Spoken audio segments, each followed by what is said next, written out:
Welcome to You, Me, Empathy. Thank you for listening. We would like to remind you that this podcast is for informational and entertainment purposes only, and is not a substitute for medical advice, diagnosis, or treatment. Known as just a silly boy with a feely heart. Please consider supporting the show. Check us out on Patreon or simply leave a review on iTunes. Here's your host and creator of the show, Known Wells. Hello, Feely Humans. Welcome to another episode of You, Me, Empathy.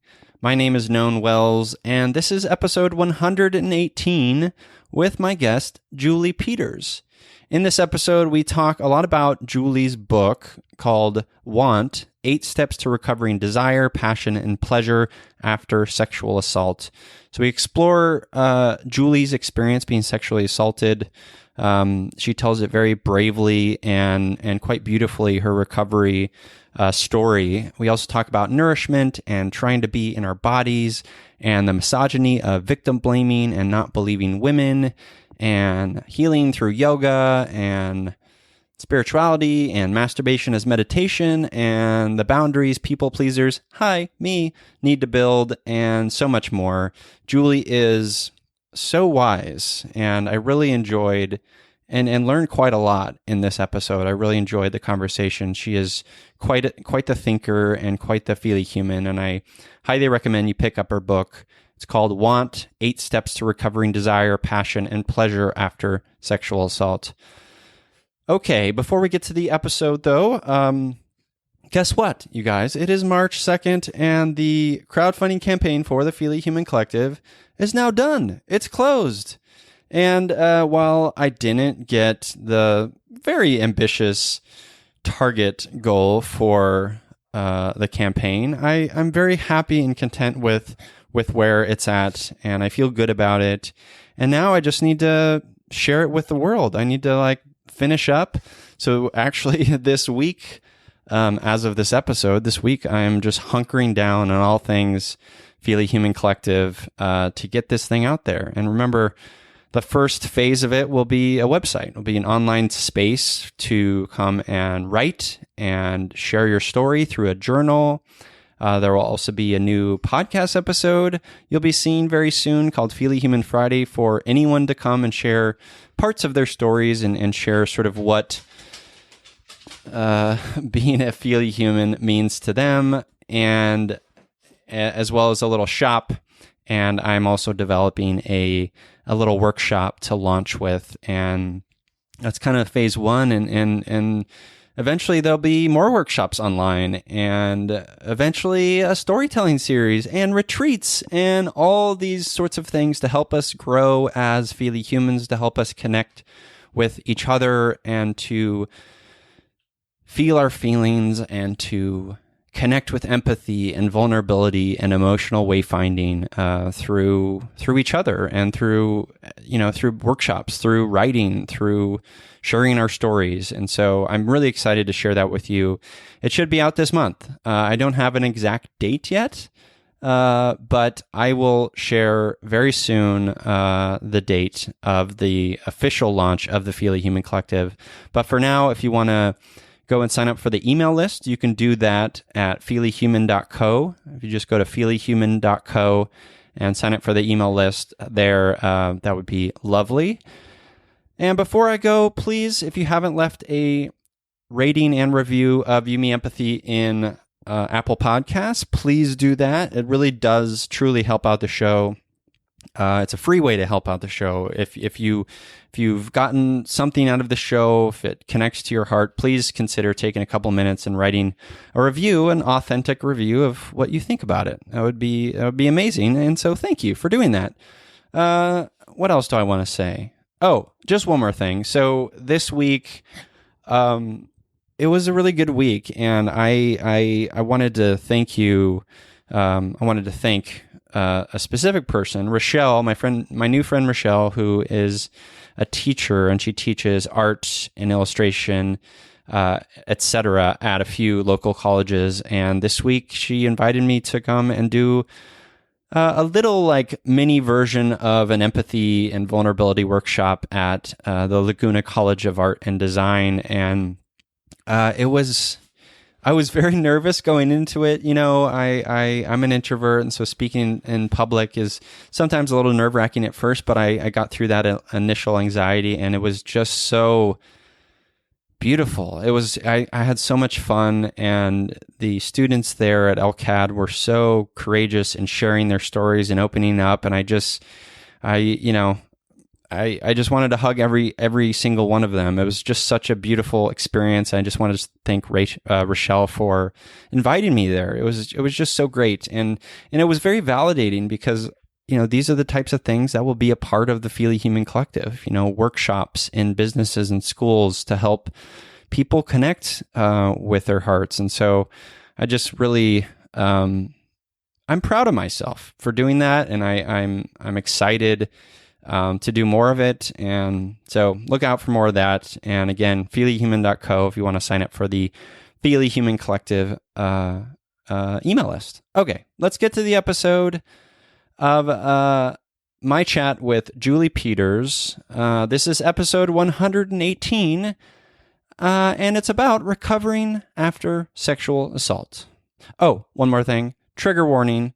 Of course. So we talk about sexual assault, some disordered eating, and so those are the 2 trigger warnings for this episode. Okay, now get to the episode, Known. All right, here it is.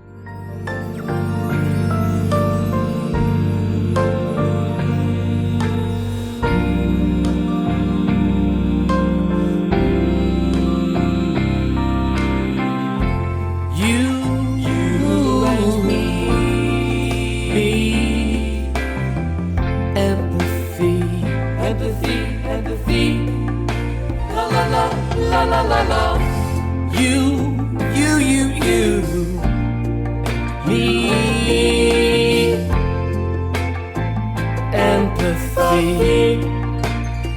yeah, la, la, la. Welcome to You, Me, Empathy, a podcast about exploring the struggles we face in our day-to-day lives as humans trying to get by on this wondrous and overwhelming pale blue dot. The intent of You, Me, Empathy is to talk openly, without judgment, about our mental health, our neuroses, our shared anxieties and worries, to create a dialogue that is vulnerable and deeply human and empathetic, and to share that dialogue with others to inspire emotional and cognitive collaboration and insight, so we can, hand in hand, break down the stigma that make us feel shame and guilt for struggling, for feeling our feelings, for being feely humans. You, Me, Empathy is a safe, friendly space designed to inspire the beauty in each of us. Today, I'm a pathfinder on a road to Feely connection with yoga teacher, award-winning author, and recovery superhero, Julie Peters. Hello, Julie. Hi, thanks so much for having me. Yes, happy to have you. So, listeners, Julie has written a book that I'm just going to admit that I haven't read, but I've read a lot about, and we're going to get into that today. The book is called Want, and I'm very excited to talk about it and explore your story. But before we do that, as we always do on the show, let's do an emotional check-in. How are you feeling? How's your week been? Yeah, I am coming off a really crazy October. There was a lot going on, and I'm actually in the process of moving right now. But the coming of November has also come with a little bit more space for me. So a few things have kind of eased off a little bit, and I've had some time to do things like just be by myself at home in my apartment. And lately, I've just been really appreciating time for things like meditating and reading and just kind of restoring myself a little bit. So I feel like I'm kind of on the path to rebalancing. It was pretty stressful a couple of weeks ago, but it's starting to get better. So I am feeling a little more nourished right now, a little more supported, and I'm very happy about that. That's great. How are you? Hold on. I have a question. I have a follow-up question, and I appreciate the kindness. So I think we can all relate to like periods of feeling sort of out of nourishment or malnourished, and then sort of transitioning into nourished moments. Like what are some of the sort of contributing factors of kind of leading up into the nourishment? Like what helps you? What nourishes you? What fills your heart? Thank you for that question. I actually heard a phrase the other day that rang a bell for me, and the phrase is nourishment barrier. And this was sort of in the context of dealing with trauma survivors. So people who've been through really tough experiences can often have nourishment barriers. And so that can mean a few different things. And one of the things that it means is essentially just that it's very difficult to receive nourishment. And that could mean food. You know, for some people, that's related to an eating disorder, which I have a history of. But it also connects to a difficulty receiving things like love, caring, support. Sorry, I have ambulances just like passing by outside part the of the part of the process, part of the landscape over here. Yeah. And so, you know, that's something that I've just been thinking about, because I think that's something that I've struggled with, you know, in my life, you know, from being a teen with anorexia, and then going through sort of the recovery period of my sexual assault. And so now that's something that I have to kind of actively work with. I can get into phases sometimes where I've accidentally taken on way too much work. I've forgotten to give myself a day off. I can sort of slip into this old pattern of just, you know, giving or doing too much or putting myself out there too much. And I've sort of forgotten the part where I really, really need to be receiving nourishing food, like literally warm, cooked, nourishing food that sustains my body, and also things like that space. And I've been exploring rituals lately, like just sort of intuitive rituals that I'll do, nothing too complex, just things like, you know, lighting a candle and doing some journaling or something like that. Yeah. But creating little containers for me to be in the emotional space that I need to be in at the time. And for me as well, just having the right people around me is really important in terms of nourishment, spending time with people that I know that I can trust, to create a container for whatever emotions I'm having to be okay.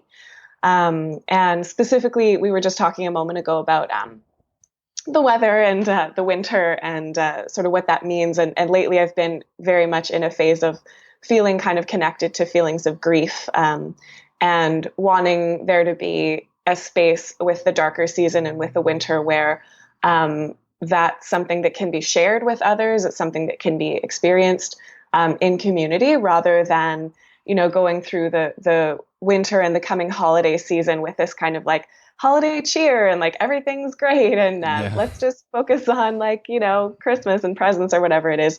When for a lot of us really entering into that season, it's natural for us to be turning towards loss and turning towards the past, and to have a space to just go through that and experience that is incredibly nourishing. And I think we all need it a lot more than we get it. Yeah, that's so beautifully said. It's really about like finding safe spaces to process all of the emotions and feelings. You're really speaking my language, Julie, because I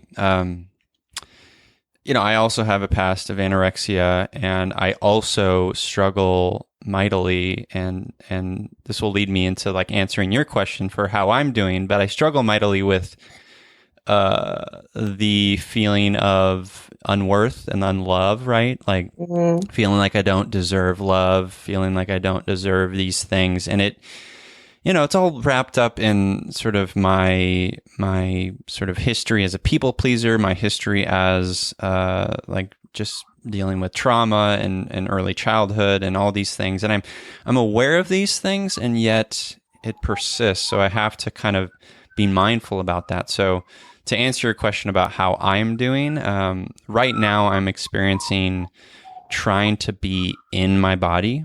So I have sort of chronic pain and stomach issues. And, you know, as someone who has had a experience, and history with anorexia, like having stomach issues. Like I'm recovered and I feel good about that, but it's a frustration, right? Like I have all these stupid food insensitivities, and I have SIBO and IBS, and I called myself a poopy butt ogre earlier today, and it's like frustrating, and in those moments my tendency is to kind of shut down and shut off and not want to deal with it because it's just so fucking hard sometimes. And I'm reminded, by my partner and myself that I really do.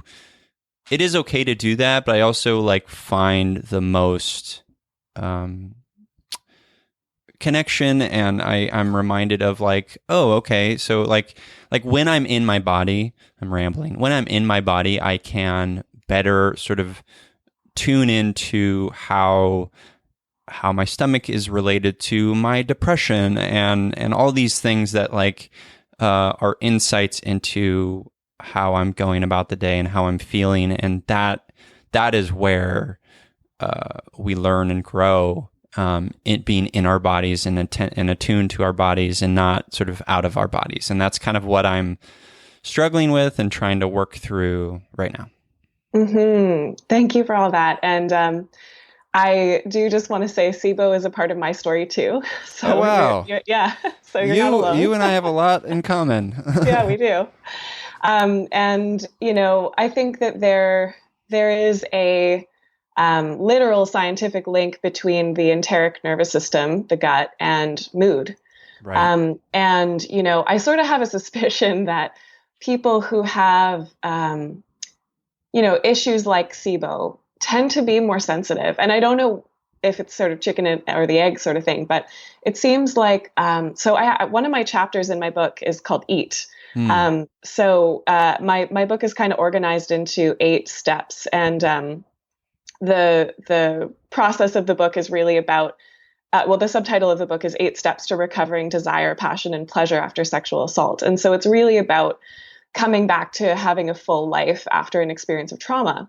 And food has been really, really important in my story, not only because of the anorexia, but also because, I have that similar kind of sensitivity. There are certain foods that will be enemies kind of out of nowhere. And I think a part of that actually has to do with that nourishment barrier and that idea that, I think there's a real connection between food and relationship. Because when we are consuming food, we're literally taking the outside world inside of our bodies and turning it into us. And when we've been traumatized, I think especially sexually, that is a very complicated process because there was a relationship, a person on the outside world that hurt, that broke a barrier and Right. Betrayed, our trust, depending on your situation. But my experience was that I was assaulted by someone who I considered one of my closest friends at the time. And so there was a real betrayal there. And my issues with food predated that. And I had some other, I sort of relate my anorexia when I was kind of a young teenager with an experience of kind of like going through puberty and suddenly having a lot of catcalling on the street and feeling like very threatened by the sexuality of people around me, and just kind of learning this fear that my body was very vulnerable.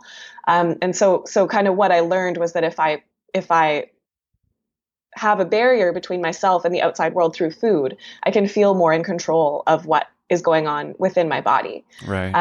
And I think especially with anorexia or any kind of restriction-based eating disorder, it's really about blocking. It's about, trying to have that control. And it's a numbing process, and so is binge eating. Actually, both are numbing. They're a way to not be in the body. It's a way of trying to get outside of this thing that's so vulnerable. Right.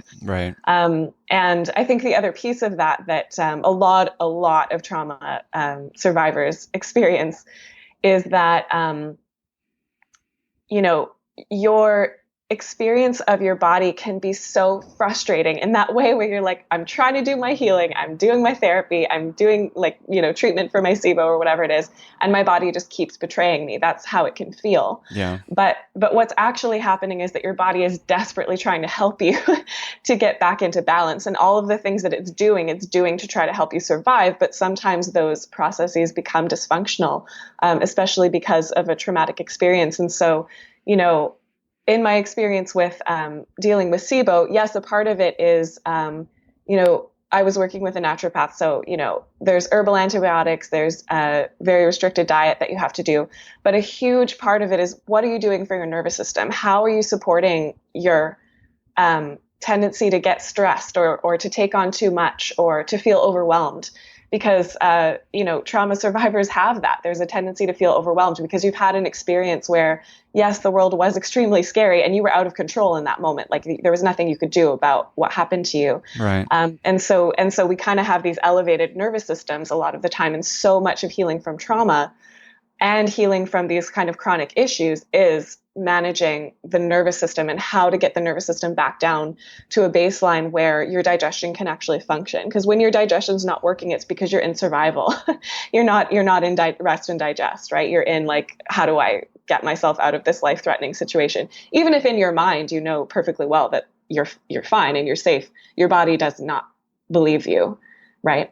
Yeah. I mean, I'm like nodding along and like, it's, gosh, have you read The Body Keeps the Score? I have. Yeah. Oh my goodness. I often think about that book and relation to my own body and how, yeah, I'm very much like you. I certainly, try to do too much. And especially lately, I've been sort of working on trying to launch a new sort of business, and it's a lot and it's overwhelming and it's exciting, but like I forget about myself. Mm-hmm. I have a tendency to kind of put everything on and give all of myself to everyone, and then there's nothing left for me. Yeah, absolutely. And I think that people pleasing aspect as well, like it's one of those, I have that too.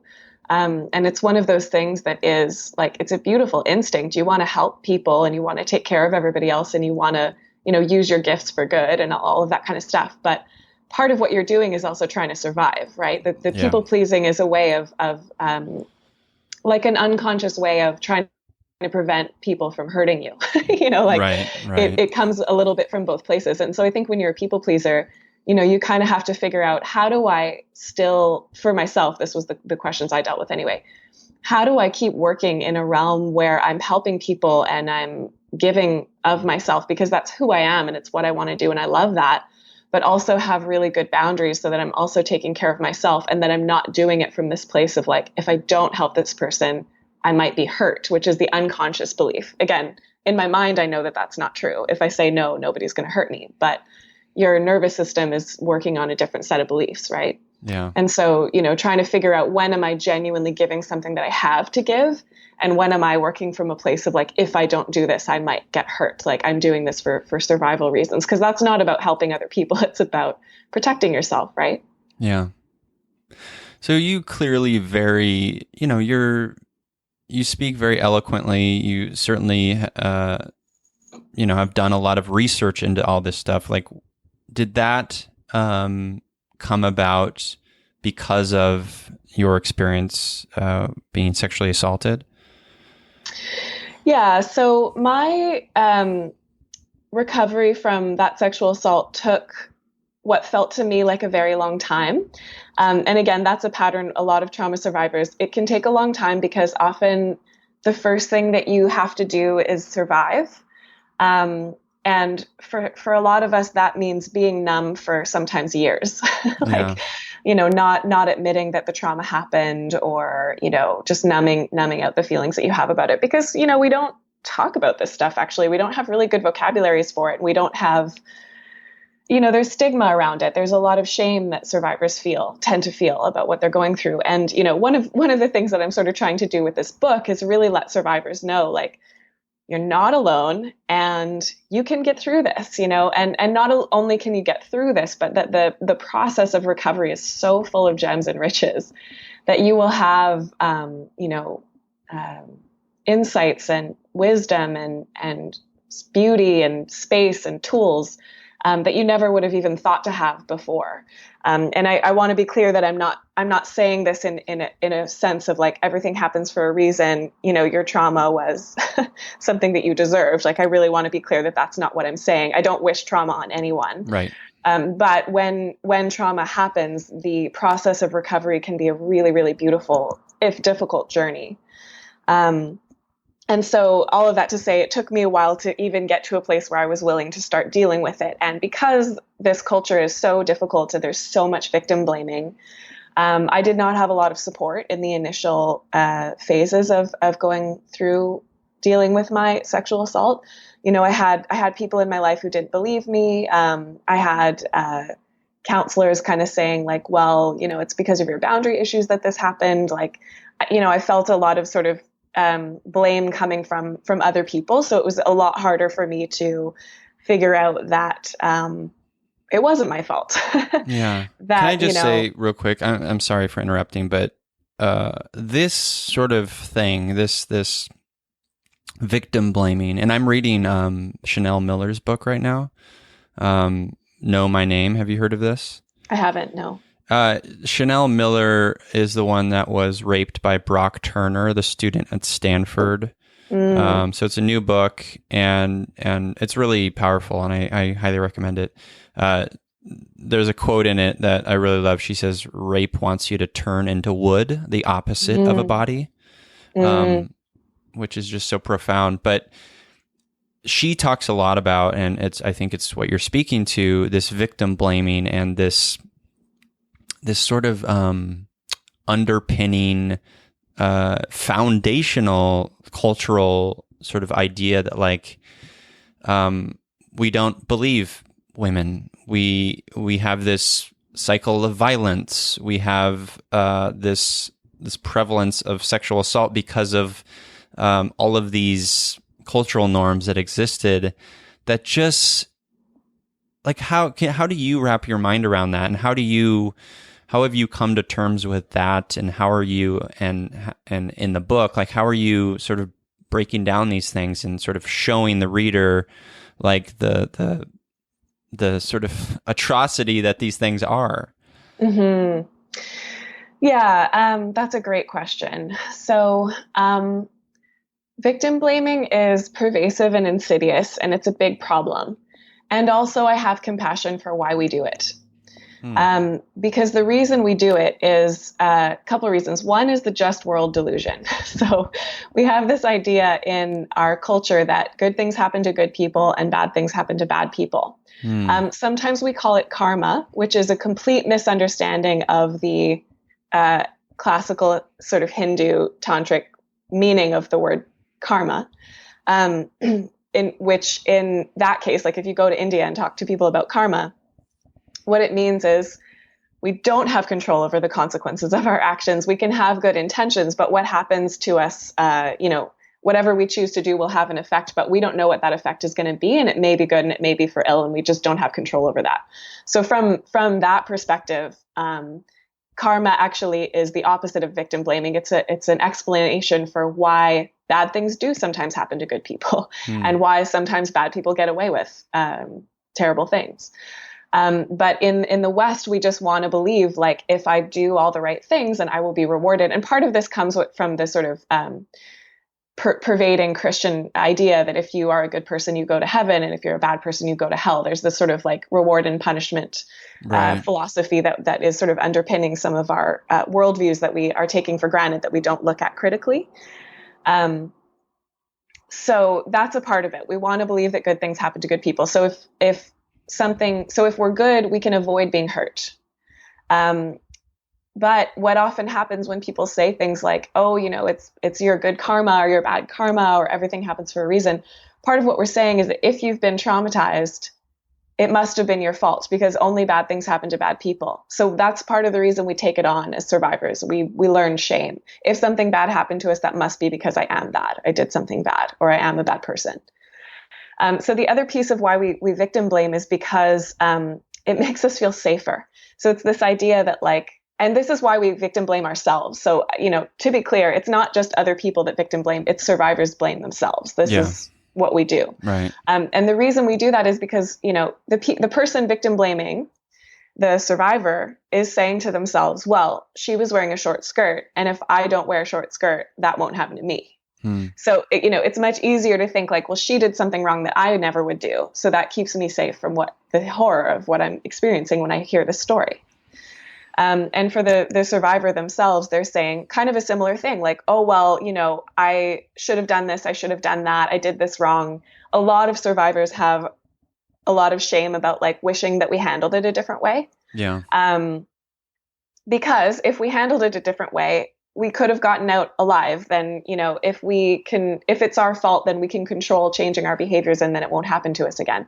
So it's very, very scary to accept the truth that sometimes randomly bad things just happen and it's not your fault and you couldn't control it, because there's this terrifying element of just oh my God, something bad could happen at any time. Right. And so it's actually easier for us to victim blame. It's easier for us to wrap our heads around that because it feels safer than admitting nope, the world is a cruel and random place, and that sucks. You know? Yeah, no, that makes total sense to me. And I get into this a lot on this podcast, this idea that we as humans, and I think it speaks to what you're talking about, we as humans want to put things in boxes, right? Because it's less overwhelming, it's less stressful, it's easier to understand. But the truth is there are no boxes, right? And the truth is that it is a lot of random happenstance, and this pale blue dot, while sort of wondrous and awe-inspiring, it's also random and a bit chaotic, and shitty things do happen, and it's hard to believe that. It's hard to believe that. It's like a perversion of nature, right? We don't want to believe that those things exist, but that's just a state of denial. Yeah, absolutely. Yeah. And I think the other piece too, just to go back to that question of sort of how to wrap your mind around all these things that happen to us. One of the things that I think we're not talking about enough is we talk about patriarchy. We talk about patriarchy as, women are vulnerable, violence against women is a problem. And we're having more of an awareness of there are certain men who are in power and that power can blind them to the privilege that they have. And, we're having some conversations about that. But I feel we're not talking enough about how patriarchy hurts men and boys, and how, learning toxic masculinity is something that creates a lot of rage and numbing and anger and misogyny that isn't innate to us. Little boys are not born hating women. They have to learn that. Yeah. And they learn it from our culture, and they learn it from, people around them saying, boys don't cry, and it's not okay for you to express your feelings. And that, the only emotion that it's okay for you to express is anger. And a lot of men learn things I can't lean on my male friends for support. And I think this is really changing. And I feel I know a lot more men now who are more able to kind of have those conversations and enter into those spaces. And we're also in a really interesting era too, where people are playing with their gender a little bit and really questioning what gender means and what those labels mean. But I think that, when you have men who assault women, it's sort of hard to understand. But I think some of it can sometimes come from this place of just really learning that, as a man or a male identified person or someone who was raised as a man, you can't express your feelings. You can't ask for support. You have to deal with everything on your own. And the way to be a good enough man in this culture is to have a lot of money and power and women. Men are really trained from a young age to objectify women, and so are women. Actually, we all are trained to see women as objects. Yeah. And so it can be really difficult for us to pull back a little bit and really see the humanity of each other. And I think that, being a feely human, especially a feely male, can be really hard because the culture is not supporting that. The culture is not saying oh, how wonderful that you're a male that has feelings. Or like some people might say that sort of, but it's not really supported. It's not something that's really brought out as like, this is how to be a good male in our culture. And so I think it's a like lot just of, a taboo sort of shiny object. Look at that. Look at how fun and interesting that is. Let's go back to status quo.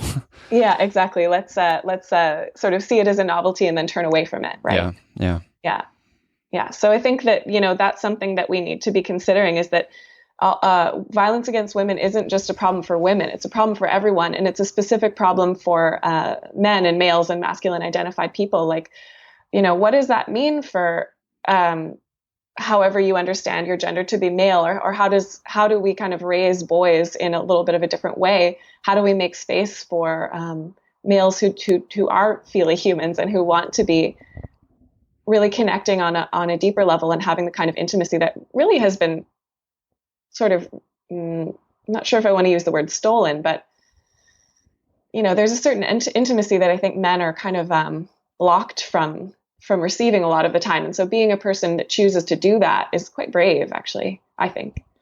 I think so too. And I think that's what this podcast is about. I think that's, what your book is about in some respects. It's like anyone who sort of speaks out and is vulnerable and shares their heart in a way that is about, to use your words earlier, making people feel less alone and more of a togetherness feeling, right? And a collective, and this idea that we are truly all in this together. The more sort of efforts, in book form and podcast form and writing and speaking and just sharing our hearts, and more of that, I think, we're moving the needle. I think it's slow, certainly slow, but I think we're making progress. I think so too. Yeah. Yeah. Like I think about this a lot as a man, and in a weird sort of perverted way, I grew up with a father who was very, very violent, very sort of like, became a powerful businessman, right? And prided himself in that, and had, just this outward arrogance that was so damaging and so egotistical and so not about, it was very inclusive. It wasn't, or very exclusive. It wasn't about sort of bringing people together. It was about like tearing people apart. Mm-hmm. And I saw that, and it was very clear to me as a child that like this guy is deeply insecure, and he's just trying to kind of wrap he's just trying to kind of shade that insecurity over with this bravado.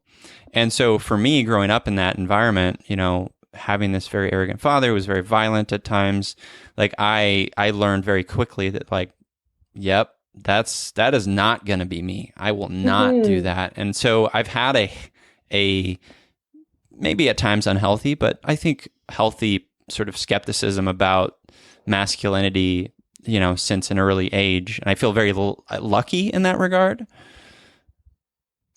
Yeah, absolutely. I mean, it sounds like your dad was very much living in that kind of classical sense of what a good man is supposed to be, like a shark in the business world, and like, someone who is very, very powerful and at the top of the hierarchy. Like that's very much how our culture paints what it is to be a successful male. Right. And I think, that's one of those things too, for you to choose a different path.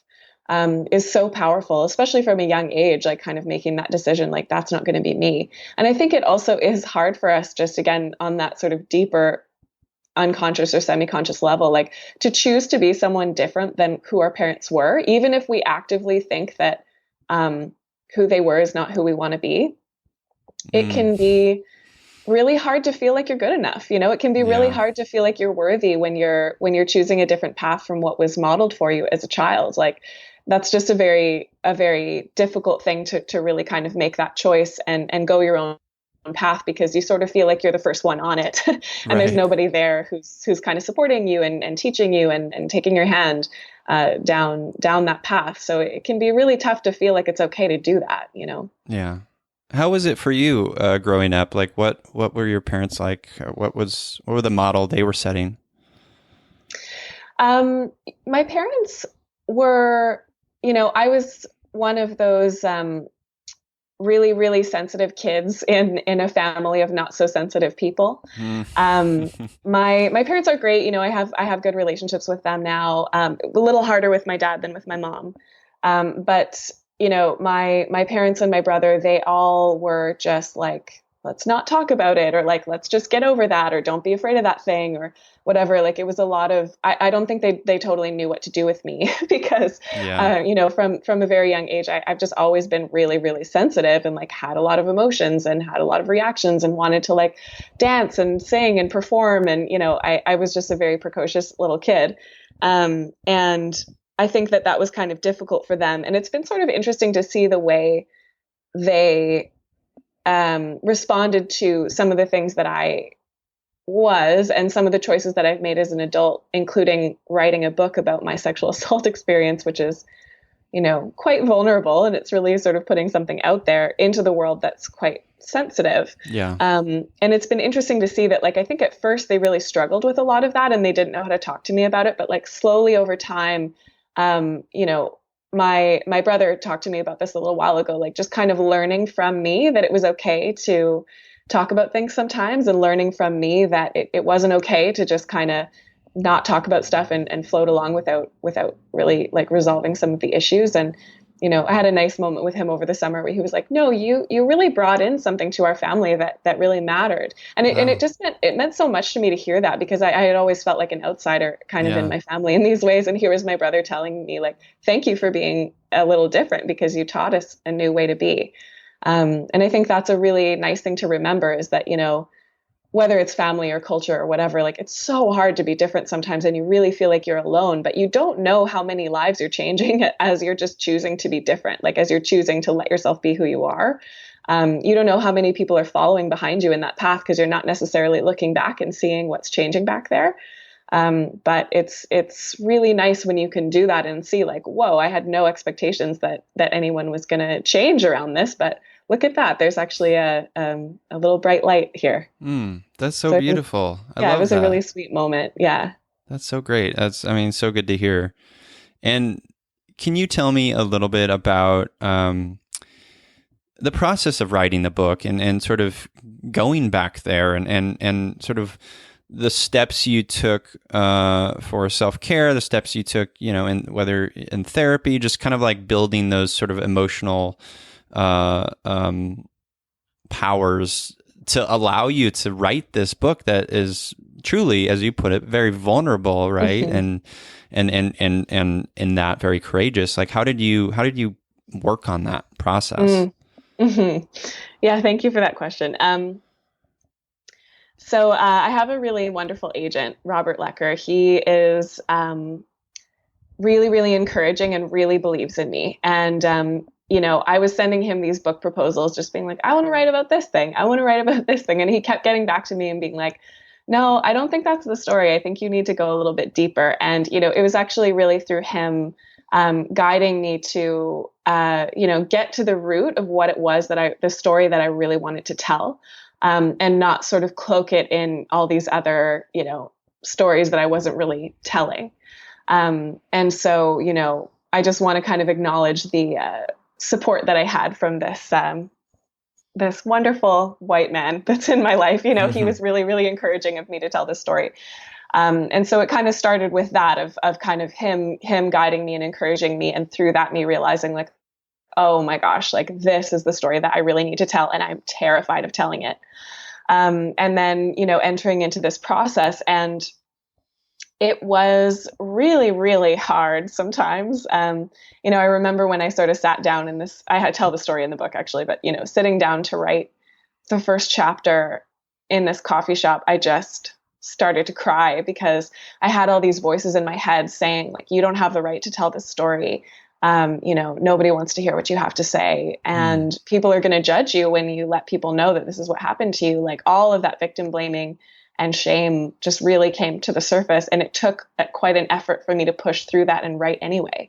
I'm careful to I'm actually quite honest about that in the book. And in the very first part, I kind of acknowledge, like, you know what, some of you are going to judge me, and that is what it is. And I can't really control like how the readers receive what I'm telling. And maybe some people will think it was my fault or whatever, but that's not for me to choose, right? That's somebody else's choice to make that judgment. And, you know, part of what I was thinking is like, well, maybe I don't think I have enough of a story to tell, or that there's this funny thing that came up when I first started doing my sexual assault. And I think I've heard that a lot of other survivors tend to think this almost no matter what happened to them.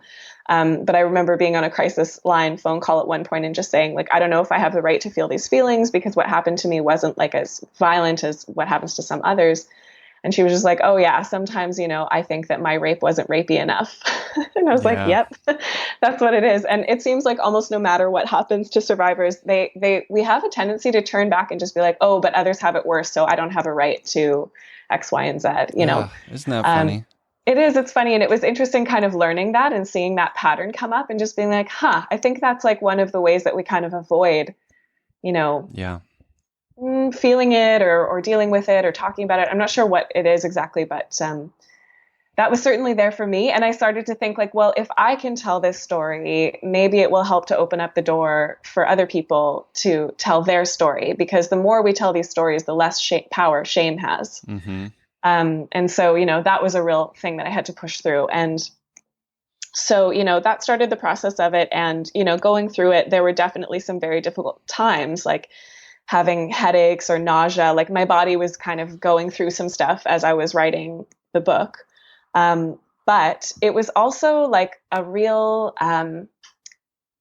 you know, I'm sort of thinking of like that mythological, like, journey of the soul sort of into the underworld, Mm-hmm. like, you know, the Egyptian goddess, that story of the seven veils, where she kind of goes into the underworld to try to retrieve her lover, and she's kind of denuded and she loses all her clothes, and she ends up being murdered by her sister, who's the queen of the underworld, and then kind of retrieved by her people. Oh. And then she comes back to life again, and she has this new life, having learned all the stories of the underworld. So, you know, it felt a little bit like that to me. And, you know, at the very end of the book, just in my little acknowledgements epilogue area, I talk about how like I have these 8 steps to recovery in my trauma process, and writing this book for me was really step 9. You know, it was really a moment for me to clarify what had happened to me, and doing the research really helped me learn a lot more about how I wasn't alone as well. And so that was a really healing process for me, just to hear other people's stories and learn about like how the body actually receives an experience of trauma, and how that's normal, like what you're going through, you know, and that there are ways to heal that, and you can get through that. And that, you know, whatever happened to you was okay. However you responded to it was how you responded to it. Your body was trying to help you survive. And, you know, if the trauma happened anyway, then that's not a failure of your system. It's just something that you couldn't control. And you did survive. You know, if you got through it, you survived. And so, you know, you have the capacity to heal. And so now the way I feel about it is like, this is a bit cheesy to sort of make this pun, but it closed a chapter of my life. You know, I felt like I was very in the process of recovery until really finishing and publishing this book. And now I feel like I am free to be in another phase of my life and focus on other things and kind of really keep the learning from it. And I work with a lot of survivors of trauma now, and I don't think I would be able to do that work without having gone through my own experience of it. So for me, like it was a journey that was very rich, and very, very powerful and incredibly healing, but also very painful at times, for sure. Yeah. And there were things happening too in my life at the time. Like I had this sort of meltdown of a relationship with a friend. I went through a breakup during the time. Like, you know, there was this thing where at the very beginning of the process of writing the book, I remember having a little celebration party with a few friends. And I remember saying to them, like, I'm going to need your support through this. Like, I need my people to kind of help me get through this, because I know that this is going to be hard. And some of them for sure were supportive, but others weren't, because it just doesn't always work that way. People can't always show up for you the way that you need them to. And I had to kind of face that as well and deal with that as I was kind of going through this really difficult period, and also having a couple of heartbreaks along the way. That was quite tough. Yeah. So it was a real process. Yeah, it's like and that's so beautiful. What strikes me as like so important there is this idea that like we as humans, like we we need to go through the shit to come out on the other side and like and find and look, be able to look back in a healthy way and use that going forward to heal others and to heal ourselves. Like I was recently I sat down in a group therapy session with my mother, therapist, and my mom and I, because we had some disagreements. And, at one point in the conversation, the therapist, my mother said, yeah, so like Known, he seems to just like sit in darkness. And I bad things happen and I kind of put him over here. And the therapist says like, do you see that he experiences pain and trauma and he wants to look at it? He's curious about it and he needs to go through it. That's his process. And both are valid. You're doing a way and he's doing another way. Mm-hmm. And that's so true. Like for me, and I think it's the healthy path.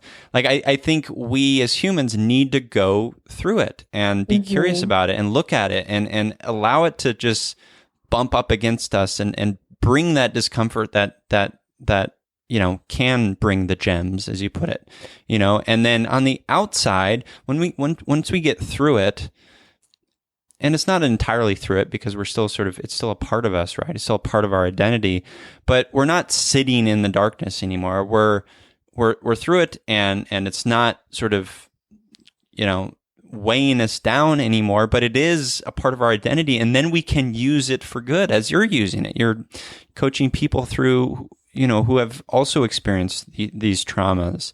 And that's that is the gift of humanity, is like we experience these things and then we do the work to go through it and be curious about it. And then on the other side, we're able to give that to others. And I want to give that to you and say like, that is such a beautiful, courageous path you've taken. And I commend you as a fellow Feely human.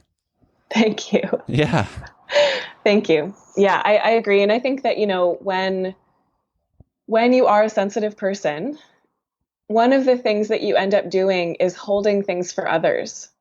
And, I think sensitive people have to get so good at boundaries because it's really, really easy for us to pick up on other people's emotions. Oh, yeah. And one of the things that I learned is that, being a sensitive kid in my family, one of the things that person in the family does is often they are not only holding their own emotions, but also picking up on everybody else's and expressing emotions for other people who can't, Yeah. And so I think that is, when you are a sensitive person, one of the gifts that you have is that you intuit how other people feel. You feel things with other people really strongly. You're very empathetic. But you need to figure out how to filter what if this is mine and what if this is not mine? And how do I sort of protect myself so that I'm caring for myself and then sort of directing outward the ways that I can help other people without losing myself in that process or without, giving more than I have to give. Yeah. And so, I didn't necessarily know when I was writing the book how that was going to go. And I remember like the first month or so after publication, I was just anxious all the time because I kept waiting for someone to tell me what a jerk I was or how stupid or whatever for writing this book. Like I was a little bit bracing myself for that kind of feedback, but it's actually been the opposite. I've had so many people write me and say like, thank you for telling this story. It gave me so many tools that I didn't even know that I could have. Thank you for helping me to feel less shame about what I'm going through. Like it seems like the book has been, as difficult as it was for me to kind of birth it, it's walking around out there just like holding stuff for other people, like letting other people see like, these are all the emotions I went through. Like this is all the shameful, crappy stuff that can sometimes happen with trauma. And also look at how you can get through it. Look at how that's okay that you feel that way. Look at how, your body is actually good and healthy. It's just trying to manage something that's really, really hard to manage. And it will continue to help you on your journey. You don't have to disown your body. Actually you can befriend it through this process. And, it's been pretty amazing to see the way that people have really responded to, having this offering out there. So it's felt really good to be able to like contain it within the pages of this book and offer it up. And, it's still kind of scary. I mean, it's full of lots of very, very personal stories about my life. Yeah. But those were offerings. They were things that I really felt like I wanted to give up to the world so that, if it could help somebody, let it help somebody, Yeah. Well, it's very inspiring. You mentioned sort of, like befriending yourself sort of after the fact. Like, can you, the subtitle of the book is Rediscovering Desire, Passion, and Pleasure. Walk me through like a little bit, you don't have to give away all of the book's secrets, because I want listeners to buy the book, and they should buy the book. But like, tell me, for you, like what did that look like? The Rediscovering Desire, Passion, and Pleasure. Yeah. So, these 8 steps, they are kind of tongue in cheek because everyone's so different, and like, the steps aren't always going to be the same for everyone, but I'll just go through them briefly. So the first step is survive. We talked about that a little bit, like, just kind of getting through the initial pieces of it. The second step is feel. And this one is, difficult for a lot of people. It really means entering back into the body and letting yourself have the experiences that you're having, and really kind of getting to know your emotions and letting those emotions be okay. And the place where your emotions live is in your body, right? They're called feelings because we feel them. Mm-hmm. And a lot of, not only trauma survivors, a lot of just human beings avoid feeling those really deep emotions because they don't feel safe to express them, or they didn't grow up in an environment where that was okay, or any number of different reasons. So we defend ourselves against our own emotions. So spending time being in our bodies, and the simple meditation that I offer in that chapter is like, lie down, breathe into your belly for 10 minutes. That's it. And I used to do that every day in my recovery process, and I would lie there and breathe and like, whatever, be bored. And then I would get up and I would just start to cry. It was a very interesting, like, wow, slow recalibration of my nervous system just by feeling. Step 3 is rage. And, it's really a validation of anger. Again, a lot of survivors have a lot of anger and have disowned that anger and not allowed ourselves to feel it. And I think we really need a reframing of anger these days. And I think that's starting to happen. People are writing more about the value of anger these days. And, anger is really anger is the emotion that says what's happening is not okay, and I know it can be better. Yeah. That's what that emotion says. Sadness says like, oh, I've had a loss and there's nothing I can do about it. But anger is like, fuck no. Sorry, I don't know if I'm allowed to swear. No, all language is valid. But it's kind of saying like, this is not okay. This is not how I want this to go. And I am willing to, mess some things up in order to change things. So it's really an emotion of change. It's an optimistic emotion, and it's a really powerful one that we need. So yeah, anger is a really powerful part. And then step 4 is forgive, which is quite a complicated one. And when I talk about forgiveness, I am not saying the cliche of like, oh, just forgive and let it go and, whatever, like forgive and forget, because that's not really how it works. And when forgiveness has to mean letting someone back into your life, a lot of the time with trauma survivors, that's not advisable or necessary.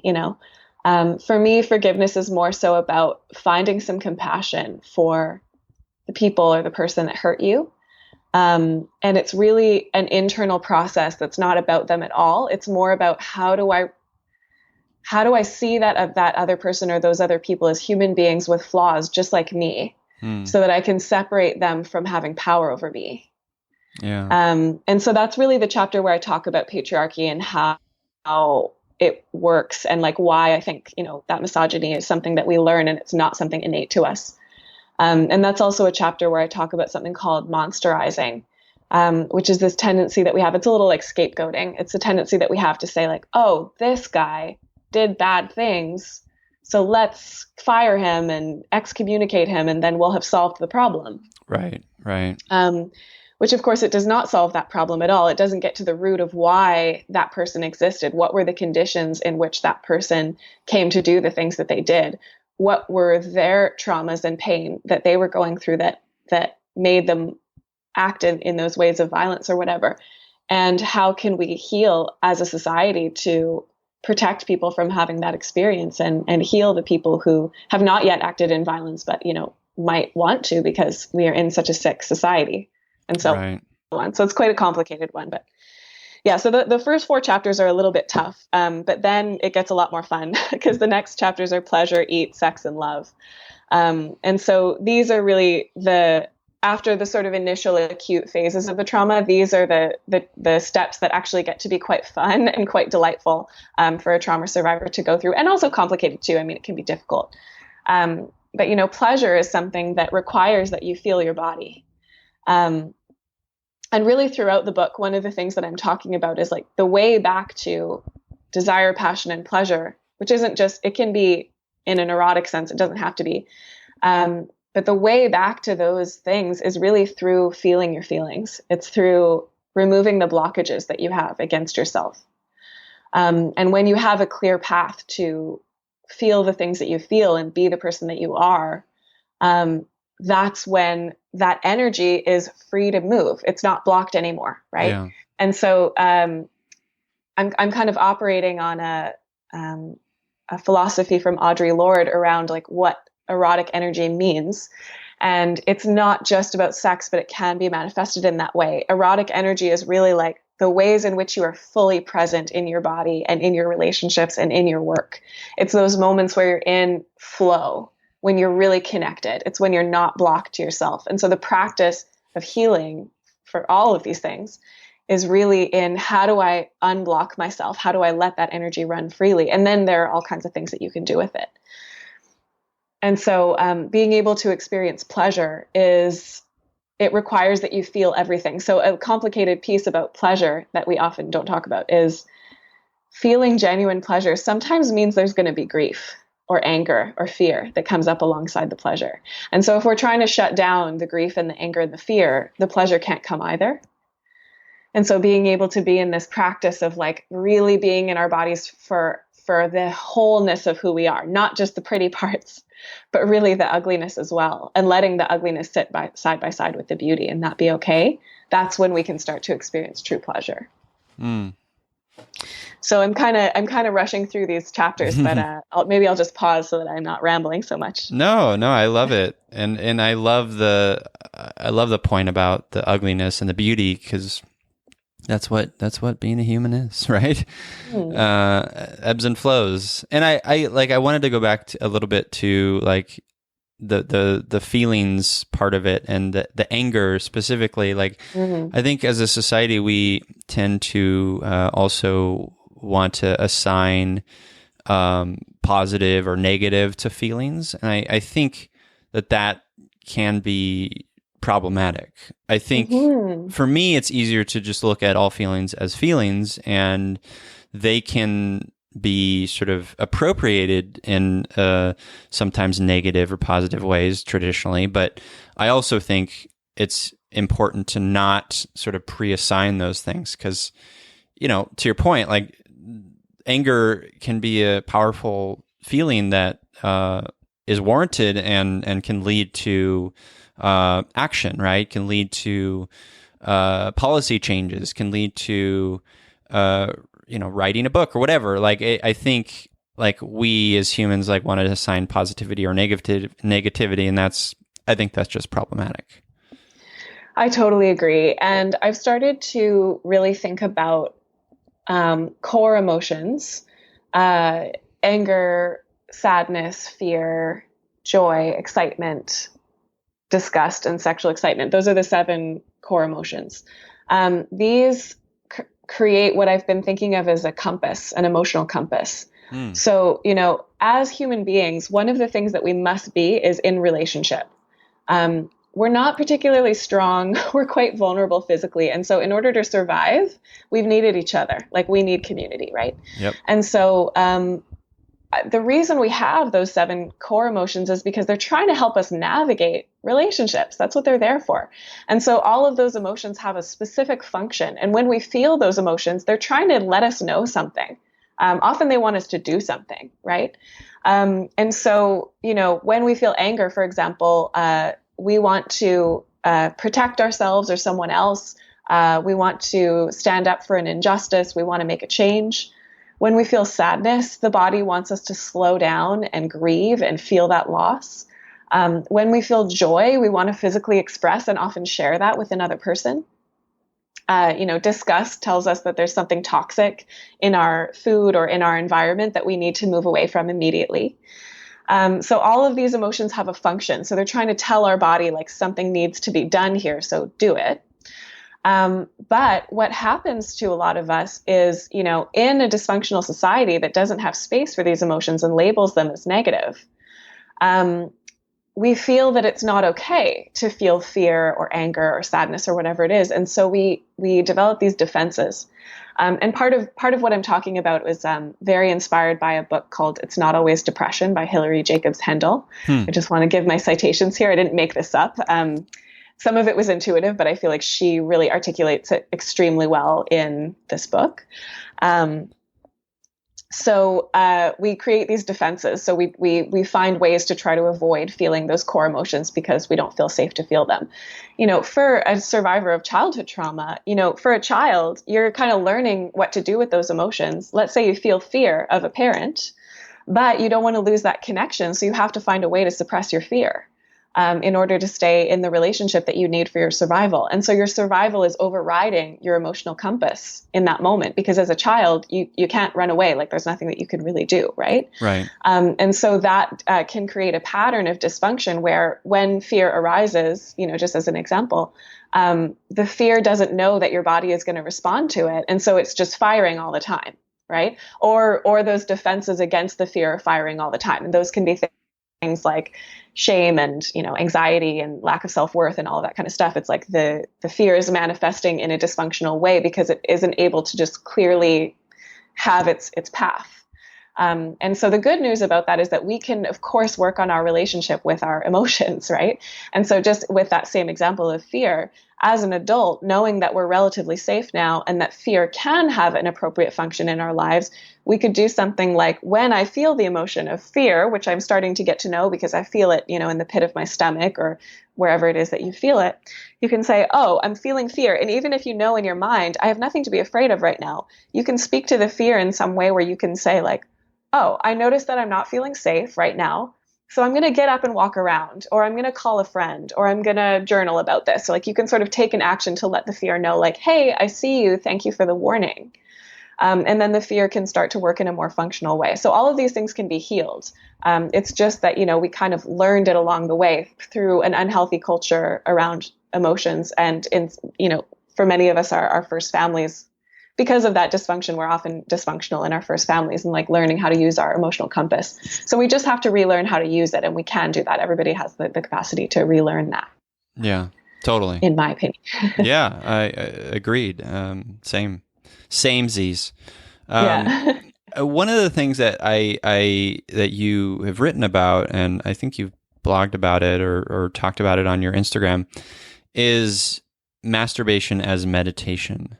Which I'm very fascinated by, and I want to sort of learn a bit more about this. Like I had, just a real quick aside, I had Lara Parker on the podcast in episode 99, and she has endometriosis and vaginismus and a lot of pelvic pain and has had to sort of reacquaint herself sexually and sort of reclaiming power over her own sexuality and pleasure in a much different way. Because, for instance, like penetrative sex is not a thing that she can do, right? So she's had to like sort of reacquaint things. And I think she talked a lot about and has talked a lot about as masturbation being this like really powerful tool of self-care. So for you, like, what does that look like? What is masturbation as meditation? All that. Yeah, it's been huge for me.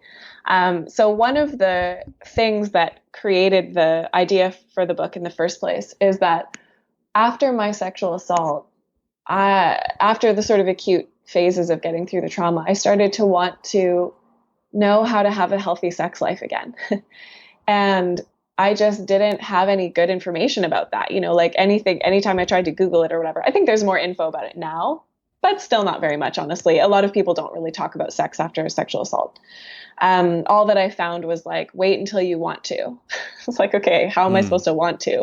Right. And so the whole book is really in large part how I figured out how to want to. And it's not all about sex, but sex is a big part of it because that's where the wound happened, right? So masturbation is this experience that can be meditative. And I think the way that we do masturbation a lot of the time in our culture is like, nothing wrong with vibrators, but like, high powered vibrators and porn, like super high stimulation, get off really fast, out of there. You're not really having an opportunity to really feel your body, which is something that masturbation can do. Mm-hmm. So again, nothing against vibrators or sex toys or whatever, or porn, do your thing, whatever you enjoy. But the way that I do masturbation meditation, when I'm doing it as a little bit more of a mindful practice, I don't really use any of that stuff except maybe lube.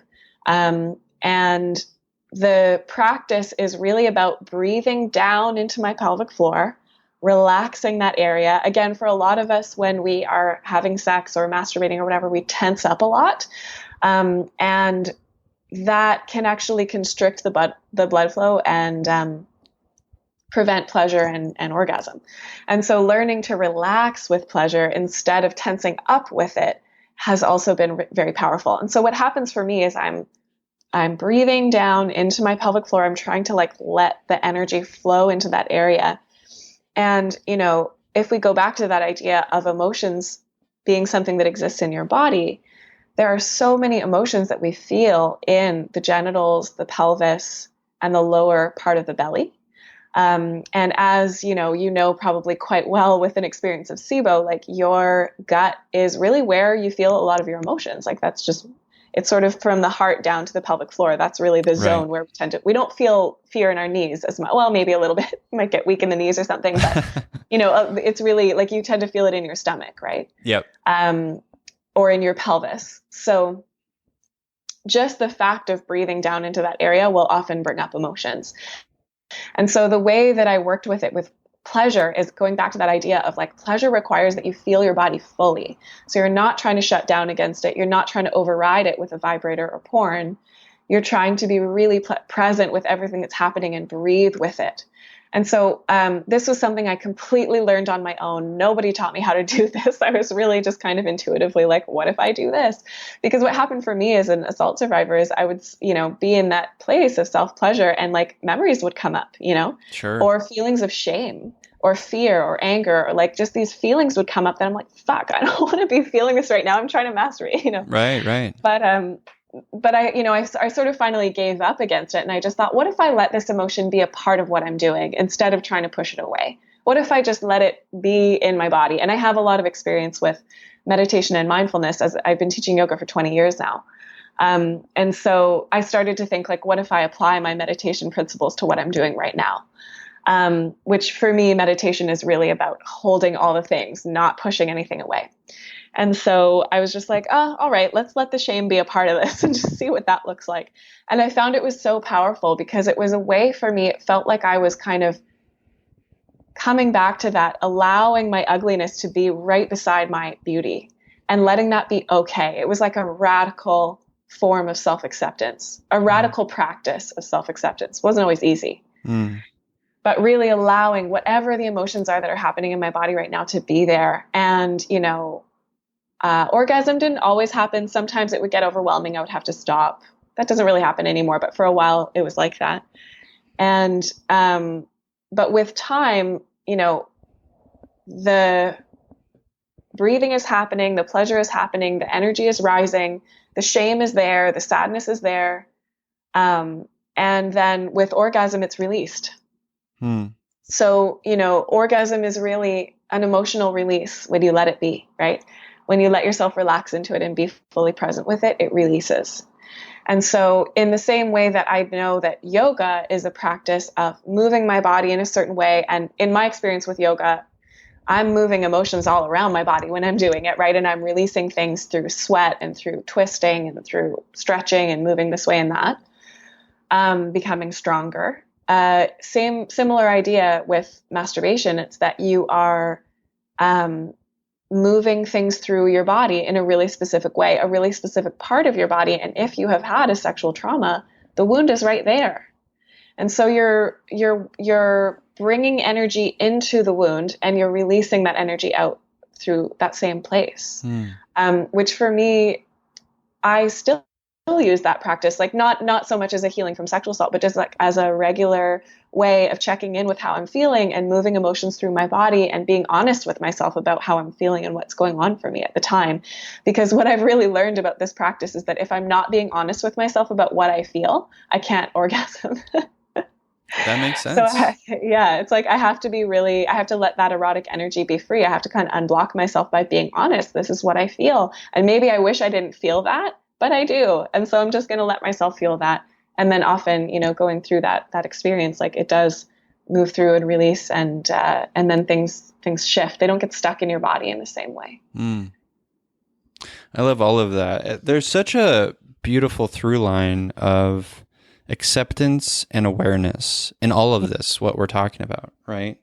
Absolutely. Like acceptance of how we're feeling and an awareness of how we're feeling. And I think there's so much in those two simple things that can bring us so much peace and knowing ourselves and learning through our traumas and connecting with others and just knowing ourselves and accepting and being aware. Like, I think those are huge parts of healing, recovery, etc. Right? Yeah, absolutely. And, not only accepting and having compassion for the body and the emotions, but actually beginning to befriend the body and the emotions enough that we actually can let them guide us. Yeah. Let them make our choices and choose the people we want to be around and how we take care of ourselves and all that stuff. Like, all the answers are in the body, but we've just been trying not to be there. So we can't hear what the body is trying to tell us when we are trying not to be there. And sometimes, just to be clear, sometimes we need to not be there. Dissociation has a place.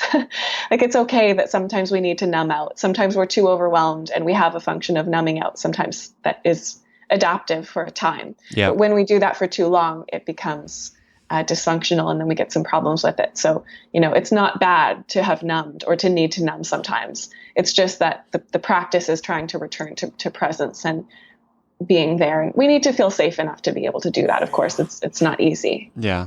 Yeah.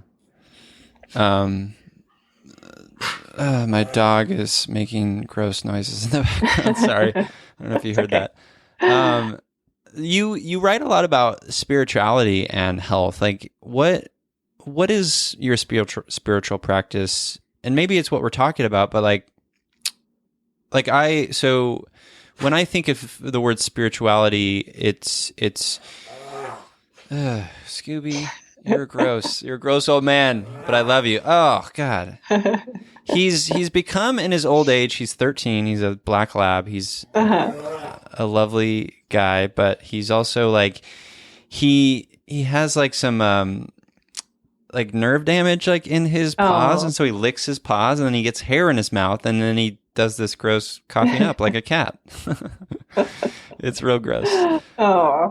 Anyways, what was I saying? I don't know. You were asking about spirituality. Yes. So when I think of the word spirituality and I think of what that means for me, like, my mind goes back to, like, I was raised in a Christian home, in a brand of Christianity that was very sort of exclusive. It was, I think, frankly, very, bigoted and judgmental at times, and not very humanistic. And I'm a very humanistic person, and so when I like the idea of spirituality. I think it sort of can be a beauty for a lot of people, but for me, like, it's sort of still tied. Like, I have this anchor of like this sort of Christian trauma. What does it look like for you? Yeah. So one of the things that I one of the ways that you can frame trauma is as a spiritual wound. Because really what trauma means is it's not so much what happened to you, it's how your body has received what happened to you. So for a lot of people, an experience of trauma means that whatever your worldview was before the thing happened was smashed. So, the idea for me, for example, that I was safe with certain people, or that I could trust this person, or that I knew how to trust people, or that good things happen to good people, or karma, or whatever, like all of those worldviews, conscious or unconscious, were challenged by that experience. And so a big part of my recovery has been trying to not recover spirituality, because I feel like I had to kind of come up with a new one. I had to sort of find a new way through to spirituality. And, I grew up going to church as well, not in a really strict home or anything. My family wasn't necessarily big believers, but we went to church every Sunday. And so I was learning about Christianity and what that meant. And, as a woman, I really struggle with it because there is just such a history of misogyny and violence in the Christian church. Yeah. Not in its deepest principles. Like, I think if you look at sort of, the teachings of Jesus or whatever it is, like, I think there are ways to be Christian that are beautiful and spiritual and not nonviolent. Totally. But the history of that church has been extremely violent and really hating of women. And I feel a real sort of kinship or relationship to this is a little bit of a tangent, but I'll talk about it anyway. I do talk about it a bit in the book, actually, is the witch burning times. And in the research that I've done about that, one of the things that I've learned is that witches weren't necessarily practicing some special religion or practice or anything. For the most part, those quote unquote witches were healers, doctors. They were people who had some information about women's reproductive systems. They tended to be women who were more powerful in their communities and who kind of had more to say. And so the witch burnings were really they were sort of a manifestation or an aspect or a tool of the rise of capitalism and patriarchy. And so the witch burnings were really about eradicating powerful women. And so, that's something that I really relate to as a woman in this generation who is a healer and a writer, and I have a voice, and I speak up, and I'm a feminist, and I, want to keep the autonomy over my body and all of those things. And those were things that were violently ripped away from many women over 4 centuries. So it was a really, really big time of murdering and torturing and, oppressing women. And so I think as feminists today, we have this legacy that most of us don't really know that history very well. Like, we think of it as just like, oh, witch hunts. And, it's sort of a phrase that Donald Trump uses whenever, he's done something wrong and someone might find out about it. He decides that it's a witch hunt. That's the word that he uses. Gross. But we don't have a super good cultural understanding of, like, the witch hunts was a violent and long-standing eradication of women. And that was really what it was about. So anyway, all of that to say, and that was very led by the church as well. So Christianity, capitalism, patriarchy, that was kind of like the 3 prongs of what was happening around the witch hunts and why all that violence happened.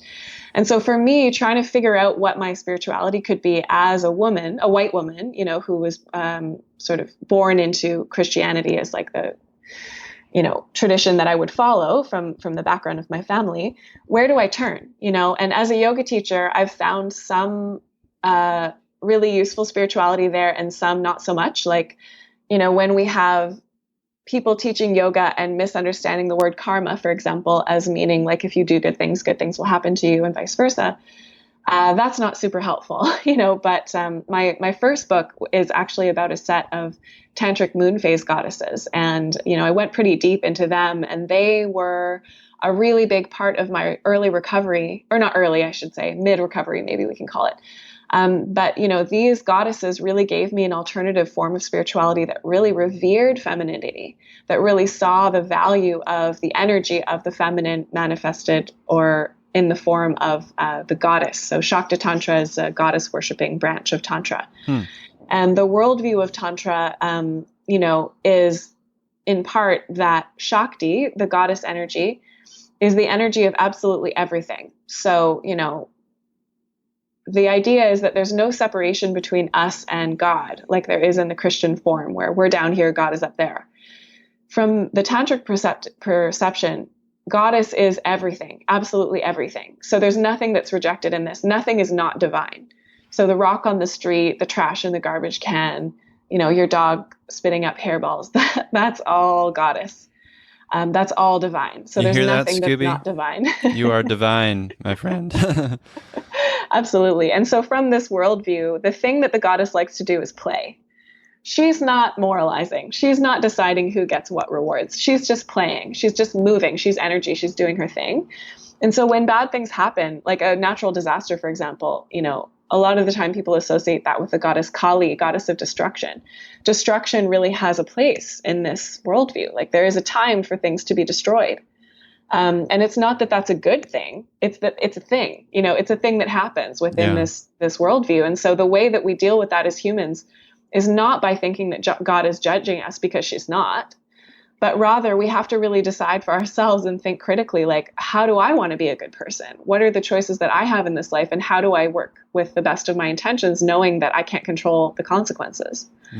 And so for me, that worldview sat a lot better. And these moon goddesses are amazing. They're so fascinating. There's one for each night of the moon. And there's a goddess of desire in there. There's a goddess of vulnerability. There's a goddess of heartbreak. And so, they're really, in the tantric worldview, there are thousands upon thousands of different goddesses. There's a goddess for pretty much every state that you could possibly be in. One of the goddesses that I love, Dhumavati, she actually looks like a witch. She's kind of this old crone with a broom, and she's, riding a crow. And, her nourishment is the smoke from the sacrificial fire. So she wants your, like, the worst experiences and emotions that you have, you put them in the fire, and the smoke that becomes, that's her food. She wants that. Oh, wow. So, it gave me this different narrative that I didn't have access to in the Christian worldview, that allowed me to see, like, oh, this is a whole other way that people look at the world, that I don't necessarily have to take on or like become sort of a tantrika or something. I'm a white woman living in Canada. Like, it's not necessarily for me to take on that tradition, but to be able to see a different story and let that story teach me that the stories I grew up with don't have to be the only stories, that there are other ways for me to kind of look at this stuff and think about it and feel about it. And so that was kind of the beginning of me trying to figure out what a different worldview could look like and what a different spirituality could look like. And I'm still working with that. I'm still trying to figure out what it means. But, I think a lot of it really has to do with that sense of, like, nothing is not valuable. Most especially our emotions. And we have choices, as human beings. We get to choose what we do. And our intentions really matter, but we can't control the consequences. And that's certainly something that I feel is true in my experience of the world. And I think, right now, the place where I'm really working with my spirituality is in my connection with other people. The way that that sensitivity that we've been talking about allows me to feel people's energy. To intuit what's going on with people, to be able to listen really compassionately and help people through what they're going through. My capacity to be able to hold really big emotions with people and just, like, let them know that I'm there with them. That healing practice that I do is really, I think, where my spirituality is at right now. So not a super clear answer, but it's something I think about a lot for sure. Yeah, no, I love that answer. And I appreciate all the wisdom there and the information. I'm not well versed in the world of goddesses, and so I do appreciate that. And I love what you said at the end there, where, like, it's really about or it sort of leads to this ability to connect with others, and I think that's such a beautiful thing. So good for you. Yeah, I had a teacher who once said, I don't believe in God, but I believe in people. And I thought that was a really nice way to think about it. Like, maybe there isn't sort of a deity out there controlling things, but there's each other. And there's something magical in the way that we connect with each other and have communities and work together and have relationships. Like, that's kind of where the magic happens. I think, agree. In those relationships. And it's what we know. It's the here and now, it's the connections we have here and now. And I think, we have to hold on to that, because our here and now will be a lot less sort of fulfilling and joyful if we're not connecting with others. I think that's what it's all about. Absolutely. Yeah, I agree. And I mean, that's the thing that trauma tends to really do, is disconnect us from our own selves and also from other people. Yeah. And especially when we feel the shame and the stigma and we don't feel like it's okay to tell our stories, that's a real source of disconnection. And again, just like in my process of writing this book, as scary as it was, it's allowed me to connect with people so much more deeply because my story is out there, Yeah. And when people read it, they really can get a sense of feeling connected to me and what I've been through, whether I ever meet them or not. But sometimes they do reach out to me and they let me know how they felt about it, and I can have that connection with them as well. And so, I think that was a real gift that writing this book gave to me, was that, I guess I feared that it would cause more disconnection, but it's done the opposite for me. Beautiful. I love it. I love it. Well, let's transition into Empathy Heroes. This is the part of the show where my guest and I mention someone in our lives who is very empathetic. Could be a friend, could be a partner, could be even a character from a book or a movie, an author we like, etc. So I will go first to give you some time to ponder, Julie. My empathy hero this week is the aforementioned author Chanel Miller. She wrote the book Know My Name, and it's a book I'm almost done with right now, and it's about her experience being raped by Brock Turner, the student from Stanford, and it's really beautifully done, and I think it does get into, like, one of the things I really like about it is she does a lot of sort of internal monologue and dialogue around her own emotions, and, like, for instance, like how she's reacting emotionally to Brock Turner's dad sort of like defending him in court, and what that feels like. And you really kind of feel for her, and you feel all the things. Like this morning I was running and listening to the book, and I was crying. I was weeping while I was running, and it's just such a moving portrait of what sexual assault can do, and it's really beautiful. And I highly recommend the book. So the book's called Know My Name. The author's Chanel Miller, and she's my empathy hero this week. It's beautiful. Yeah. I'm thinking about a good friend of mine, Olivia C. Davies, and she has created a festival called Matriarchs Uprising, which is a contemporary Indigenous dance festival.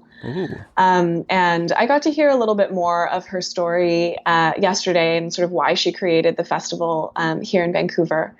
And, a part of it for her is that she's an Indigenous woman, but she was quite disconnected from her history and her spirituality for many years. And, in her own process of recovery and kind of going through what she went through, she had to kind of figure out how to reconnect with her roots in that way.